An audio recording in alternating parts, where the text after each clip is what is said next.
KDI가 불과 석 달 만에 올해 성장률을 1.6%로 대폭 하향했습니다. 구인 규모가 작년 대비 무려 절반 가까이 줄어들어서 IMF 외환위기 이후에 최악의 상황이라고 합니다. 내수 불황, 고환율, 트럼프발 무역 전쟁까지 경제는 침체되고 체감 물가만 급등하는 이른바 스크루플레이션이 현실화되고 있습니다. 어제 민주당은 민생 회복과 경제 성장을 위한 추경안의 주요 내용을 발표했습니다. 국민의힘 권성동 원내대표도 교섭단체 대표연설에서 추경이 필요하다고 말씀하셨습니다. 민생 경제의 어려움이 하루가 다르게 심화되고 있습니다. 우리 민주당의 추경안은 회복과 성장을 나눠서 민생 회복에 23조 5천억 원, 경제 성장 부문에 11조 2천억 원을 배정했습니다. 소비 진작, 취약계층 지원, 안전 강화, 인공지능 및 반도체 지원, 그리고 R&D 확대 등 분야별 금액에 이르기까지 세밀하게 우리의 계획을 밝혔습니다. 20일에 국정협의회 첫 회의가 열립니다. 속도가 관건입니다. 신속하게 논의해야 되겠습니다. 추경에 대해서도 역시 말로는 하자고 하는데 구체적 협의를 해보면 전혀 할 생각이 없어 보입니다. 작년 연말에 삭감한 예산안들을 복구하는 걸 조건으로 내걸기도 한다는데 작년 연말에 삭감한 예산안들이 대개 다 특경비니 특활비니 예비비니 그런 건데 예비비 늘리고 특경비 늘리고 특활비 늘리면 민생 경제 살아나고 경제가 회복이 됩니까? 그 이상한 좀 고집을 부리고 있어요. 나라 살림보다는 어떻게 하면 야당을 괴롭힐까? 대체 추경 안 하고 국민 경제 나쁘게 만들고 민생 회복 지연시키고 악화시켜서 대체 누구에게 이익이 있는 건지 도저히 납득이 안 됩니다. 정말 시쳇말로 이게 나라 망치자고 한 일 같습니다.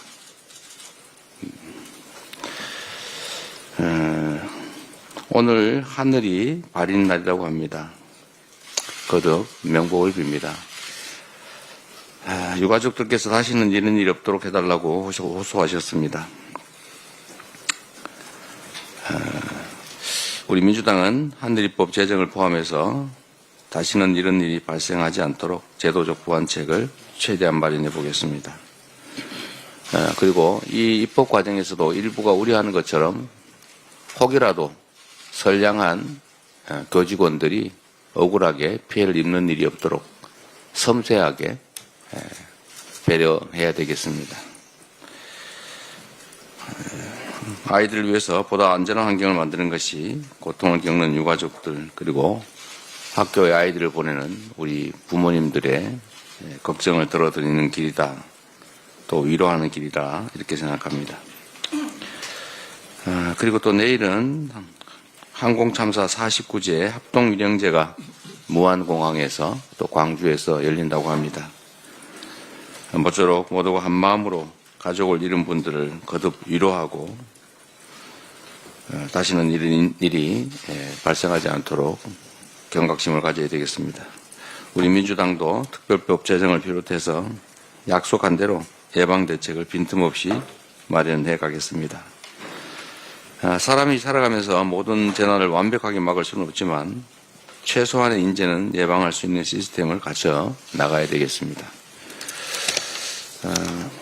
제가 준비되진 않았는데 한 말씀만 좀 추가로 드리도록 하겠습니다.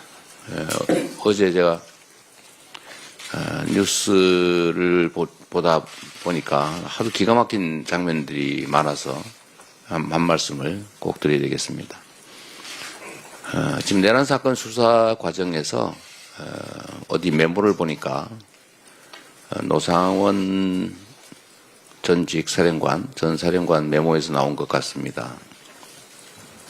누구를 잡아다가 지오프에서 폭살을 시키자, 음식물에 독약을 타가지고 죽이자, 어디 화물선에 실어가지고 폭발물을 설치한 다음에 원격 조종으로 폭발을 시키든지 시한폭탄으로 폭발을 시켜서 바다에 빠뜨려 죽이자.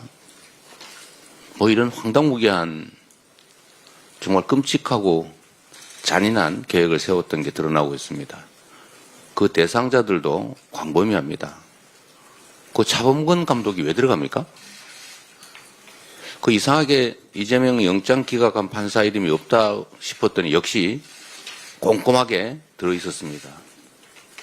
무슨 연예인, 도대체 상상할 수도 없는 뭐 신부, 종교인, 목사님 다 잡아 죽이려고 했던 거 아닙니까?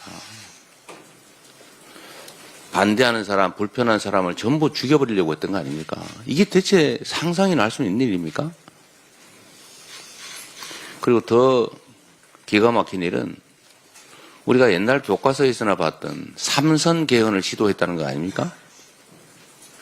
현 대통령 윤석열 임기 5년이 너무 짧아서 3번 연임을 하시고 그것도 부족해서 후계자를 정하자는 그런 메모까지 있다고 합니다. 이 독재 왕국을 만들려고 한 거죠. 왕이 계승하는 나라를 비난할 게 뭐가 있습니까? 똑같지 않습니까? 삼선 개헌의 후계자 지정하면 그 후계자 누구겠습니까? 저는 퍼뜩 떠오르는 사람이 있는데 차마 제 입으로 말씀을 못 드리겠습니다. 국민 여러분도 떠오르는 사람이 있지 않습니까? 지금 이 계엄 사태에 대해서 마치 아무 일도 없었던 것처럼 누가 죽지도 않았는데 왜 이러냐, 내가 뭘 잘못했냐 이러고 있습니다. 뭐 범죄자 자신이야 그럴 수 있다고 치고 일국의 집권당이라고 하는 국민의힘 태도가 기가 막힐 뿐입니다. 이런 중대범죄 행위를 한 윤석열 대통령을 제명하자는 안건이 당내에서 종결 처리된다는 보고가 좀 전에 있었습니다. 뭐 그럴 계획이라는 것 같아요. 제명하지 않을 뿐만 아니라 함께 가겠다는 의지를 확고히 하는 것 같습니다. 이게 정당입니까? 이게 민주공화국의 민주정당이라고 할 수 있습니까?